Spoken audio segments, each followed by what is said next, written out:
सांप्रदायिकता एक जहर है। ये वो सोच है कि एक धर्म दूसरे से बेहतर है। इंडिया में ये जहर हमारी राजनीति में गहराई तक फैल गया है। ये फूट डालता है, हमें धर्म के आधार पर बांटता है।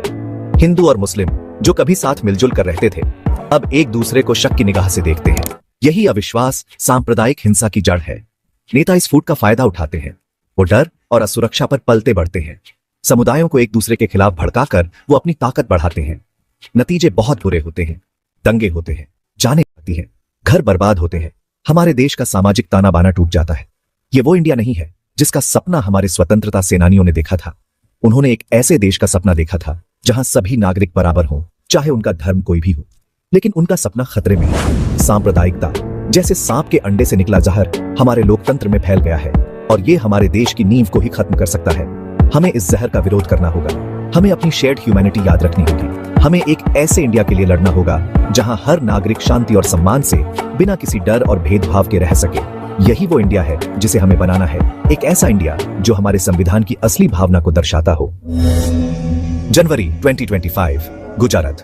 हवा में टूटे हुए घरों की धूल भरी है। 350 मुस्लिम परिवार बेघर हो गए हैं। उनका कसूर एक ऐसे राज्य में मुस्लिम होना जहां उनका अस्तित्व ही अपराध बनता जा रहा है। बुलडोजर, सरकारी ताकत का वो क्रूर हथियार, बिना किसी चेतावनी के धमका। उन्होंने घरों, दुकानों और जिंदगियों को तहस नहस कर दिया। परिवारों को अपना सामान समेटने के लिए बस कुछ मिनट दिए गए। बच्चे दहशत में देखते रहे जब उनके घर मिट्टी में मिल गए। ये तोड़फोड़ कोई अलग थलग घटनाएं नहीं है। ये इंडिया में मुसलमानों के खिलाफ राज्य द्वारा प्रायोजित हिंसा के एक बड़े पैटर्न का हिस्सा है। उत्तर प्रदेश से लेकर मध्य प्रदेश तक घर और व्यापार तबाह हो रहे हैं। संदेश साफ है, मुसलमानों का यहां स्वागत नहीं है। अंतर्राष्ट्रीय मानवाधिकार संगठनों ने इन कार्रवाइयों की निंदा की है। एमनेस्टी इंटरनेशनल ने इन्हें दंडात्मक और भेदभावपूर्ण बताया है। संयुक्त राष्ट्र ने पूरे समुदाय को सामूहिक सजा देने पर चिंता व्यक्त की है। लेकिन भारत सरकार अड़ी हुई है और इन चिंताओं को अपने आंतरिक मामलों में दखल बताकर खारिज कर रही है। ये तोड़फोड़ इंडिया की आत्मा पर एक दाग है। ये हमारे लोकतंत्र की नाजुकता और हमारे देश में अल्पसंख्यकों की अनिश्चित स्थिति की याद दिलाती है।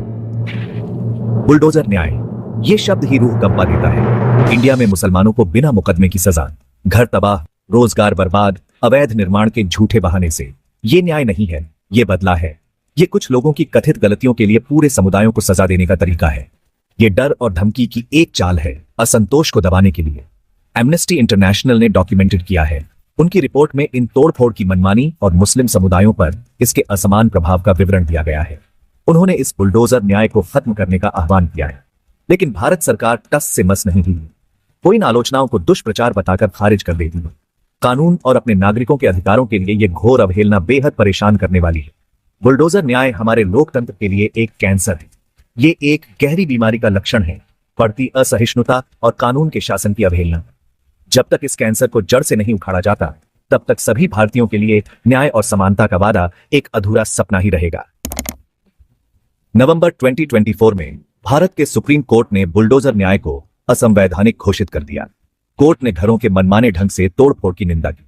कोर्ट ने दिशा निर्देश जारी किए, राज्य से उचित प्रक्रिया और जवाबदेही की मांग की। इस फैसले को न्याय की जीत के रूप में सराहा गया, लेकिन पीड़ितों को मुआवजा नहीं। अफरीन फातिमा का मामला इस अन्याय की एक बानगी।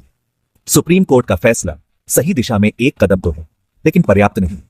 जब तक जवाबदेही नहीं होती, न्याय का वादा खोखला रहेगा। भूमि जिहाद, नफरत की जहरीली प्रयोगशालाओं में गढ़ा गया एक शब्द जिसे बदनाम करने और बेदखल करने के लिए डिजाइन किया गया है। ये एक ऐसी कहानी है जो मुसलमानों को अतिक्रमणकारी, हमलावर, हिंदू जीवन शैली के लिए खतरा बताती है। फिर इस कहानी का इस्तेमाल उनके घरों को तोड़ने, उनकी जमीन हड़पने, उनके बुनियादी अधिकारों से वंचित करने को सही ठहराने के लिए किया जाता है। यह एक पूरे समुदाय के खिलाफ हिंसा और भेदभाव को जायज ठहराने का एक तरीका है। हकीकत जाहिर है कहीं ज्यादा जटिल है। मुसलमानों का किसी भी अन्य समुदाय की तरह जमीन और संपत्ति पर वैध दावा है, लेकिन इन दावों को अनदेखा कर दिया जाता है। एक ऐसी व्यवस्था द्वारा रौंद दिया जाता है जो उनके खिलाफ है। भूमि जिहाद की कहानी एक खतरनाक मनगढ़ंतवाद है। यह उत्पीड़न का एक औजार है जिसे भारत में मुसलमानों को हाशिए पर धकेलने और उनके अधिकार छीनने के लिए बनाया गया है। अगर हमें सभी के लिए एक न्यायपूर्ण और समान समाज का निर्माण करना है, तो यह एक ऐसी कहानी है जिसका हमें विरोध करना, उसका मुकाबला करना और उसे खत्म करना होगा।